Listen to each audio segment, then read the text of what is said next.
Okay, Chuck. I guess I'm a big supporter of solar, and I'd like to see Flower Mound be known for the solar energy that is being created by its citizens, just like we're known for our parks and trails now. So, again, I would like this to be written in a style that promotes solar energy and encourages it, rather than kind of I guess a little bit of a negative twist that's on it now. So specifically, again, I'm against any sort of minimum lot size. I think there needs to be some restrictions, a height. You see gazebos in the small yards. I don't know what the height restriction on gazebos are, but there could be some height. I don't think it's 5 feet is the right height limit on that.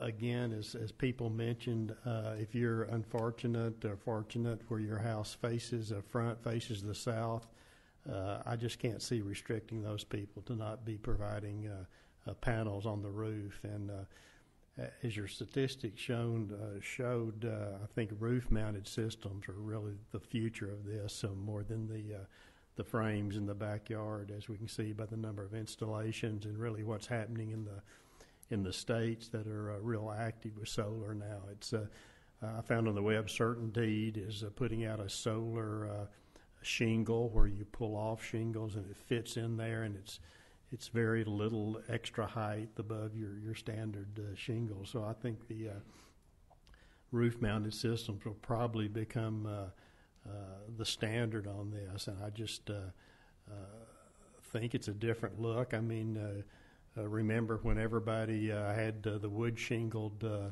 homes and they thought the asphalt was awful, and you don't see any wood shingles now. So it's a change of attitude on that.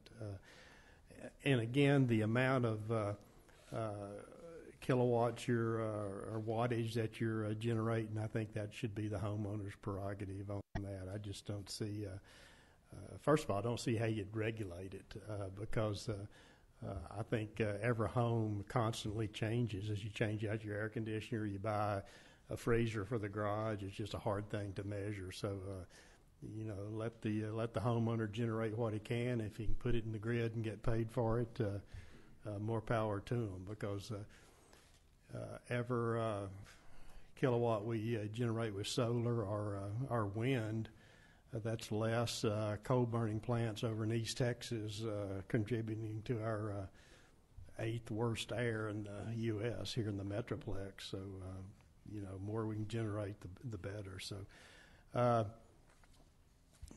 those are my thoughts on it. And again, I think it's a work in progress. The wind energy took a long time for us to finalize that. So, I think we get these comments tonight, and then we make an even better regulation in the future. Mr. McDaniel? Just have one more, if I may. It was an issue of verbiage. It says solar panel systems shall be maintained at all times according to and consistent with the manufacturer's specifications. I agree that we should have some regulations as far as maintaining the efficiency, or not the efficiency, the keeping the systems up and running properly and doing what they're supposed to do in regards to fire safety and all that kind of good stuff. I think that's a good idea.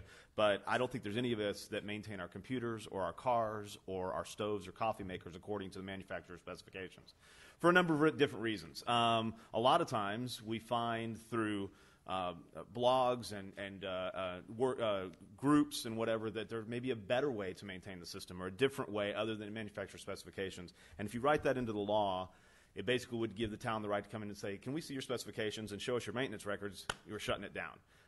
If you don't want to do that as a governmental entity, then don't put it in there.